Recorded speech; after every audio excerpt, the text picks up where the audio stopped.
انسانوں کے بارے میں ایک بات بہت عام ہے کہ وہ غلطیوں کا پتلا ہے، لیکن دوسری بات جو ہم بھول جاتے ہیں وہ یہ کہ انسان خواہشات کا مکڑا ہے جو اپنے ہی جال میں ساری زندگی پھنستا رہتا ہے۔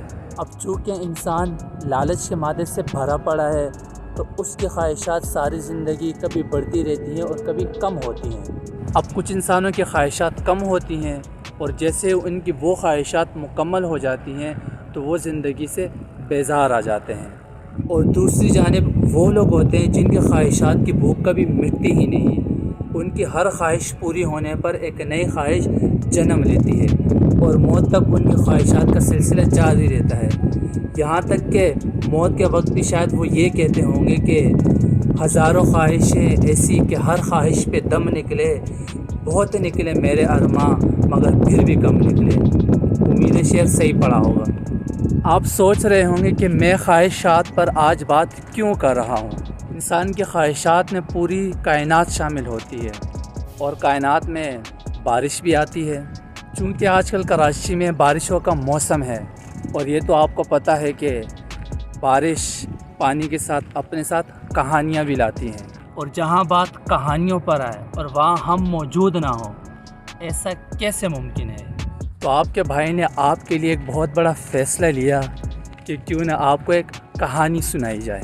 کہانی کو اچھے سے سمجھنے کے لیے آپ بس ایک بات یاد رکھیں، ایک سینئر بدھا اور ایک جونیئر بدھا۔ بارش بہت تیز تھی، پہاڑی علاقہ تھا، اور ایک سڑک پر ان کو ایک سہمی ہوئی لڑکی نظر آئی۔ سینئر بدھا اور جونیئر بدھا تھوڑی دیر کے لیے کھڑے ہوئے، مشاہدہ کیا، اور اس کے بعد جو سینئر بدھا تھے وہ لڑکی کی طرف آگے بڑھے۔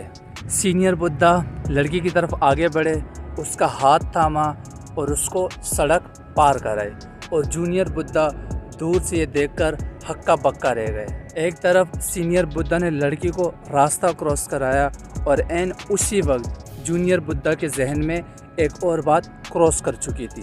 اب جونیئر بدھا میں ہمت نہیں تھی کہ وہ اپنی سینئر بدھا سے یہ سوال پوچھے کہ آپ نے عورت کو کیسے چھوا، جبکہ ہمارے مذہب میں عورت کو چھوا نہیں جا سکتا، لیکن اس میں ہمت نہیں تھی اور اس کے بعد صرف ایک ہی آپشن تھا، اور وہ تھا کشمکش میں مبتلا رہنا کہ کس طرح سوال پوچھا جائے۔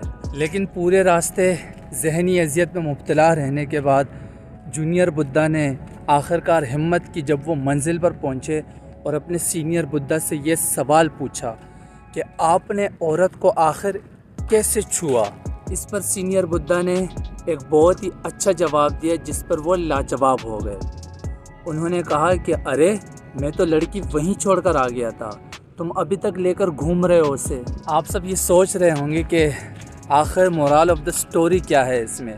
بات انسانوں سے شروع ہو کر خواہشات پر آ کر بارش پر ختم ہو گئی، آخر اس ویلاگ کا فائدہ کیا ہے؟ مورال آف دا سٹوری یہ ہے کہ انسان اپنی زندگی پر قابو نہیں پا سکتا۔ آپ کی زندگی میں جو واقعات ہو چکے ہیں بہتر ہے اسے وہیں رہنے دے، بجائے اس کے کہ جو چیز آپ کے ساتھ ہو چکی ہے اور جس چیز سے آپ کو تکلیف پہنچ چکی ہے اس سے چمٹ کر رہنے کی ضرورت نہیں ہے، اسے کہیں پیچھے جانے دے۔ وہ پہلے ہی آپ کو ذہنی اذیت میں مبتلا کر چکی ہے، آپ کو ڈپریشن میں ڈال چکی ہے، آپ کو فرسٹریشن میں ڈال چکی ہے، آپ کی انگزائٹی بڑھا دی ہے۔ ہم آج کل آس پاس یہی دیکھ رہے ہیں کہ لوگ ان چیزوں میں مبتلا ہیں، تو جو چیز ہو چکی ہے اس سے پیچھے جانے دیں۔ مشکل ضرور ہے لیکن ہم کوشش کر سکتے ہیں، تو اپنی مشکلات کو اس لڑکی کی طرح جس طرح سینئر بدھا نے اس کو ہاتھ سے پکڑا، اس سے روڈ کراس کرائیں اور اپنی مشکلات سے کہیں کہ چل میرا پتر تو چھٹی کر۔ تو ملتے ہیں اگلے ویلاگ میں انشاءاللہ۔